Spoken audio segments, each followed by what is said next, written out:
Hello everyone, welcome to trending economics. तो आज का हमारा टॉपिक है चलती हुई मुद्रास्फीति किसे कहते हैं। इसको इंग्लिश में वॉकिंग इन्फ्लेशन बोला जाता है। आइए आसान भाषा में इसको समझने का प्रयास करते हैं। देखिए, जब मुद्रास्फीति यानी महंगाई की दर 3 से 10% के बीच होती है तो उसे ही चलती हुई मुद्रास्फीति कहते हैं, यानी वॉकिंग इन्फ्लेशन बोला जाता है।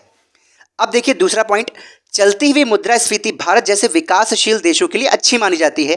तो जितने भी विकासशील देश हैं जैसे कि ब्राज़ील हो गया, हमारा इंडिया हो गया, तो इनके लिए चलती हुई मुद्रास्फीति अच्छी मानी जाती है। लेकिन एक शर्त है जो कि लास्ट में लिखा हुआ है, लास्ट वाला पॉइंट पढ़िए आप समझ जाएंगे।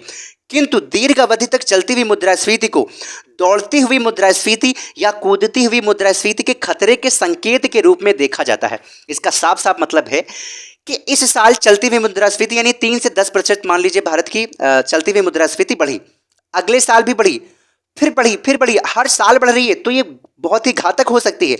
लेकिन चलती हुई मुद्रास्फीति दीर्घकाल तक नहीं होनी चाहिए। इसका मतलब ये हुआ, मान लीजिए इस बार 7% से महंगाई बढ़ी तो अगली बार से भी 7% से नहीं बढ़ना चाहिए, थोड़ा कम बढ़े, फिर तीसरे साल बढ़ जाए, चौथे पांचवें साल ना बढ़े, 8वें साल बढ़ जाए। आप समझ रहे हैं, इस बात को समझिए। आपको लगातार अगर ये चलेगी तो दिक्कत हो जाएगी, क्योंकि वो दौड़ती हुई या कूदती हुई मुद्रास्फीति बन जाएगी जो कि बहुत घातक सिद्ध होगी।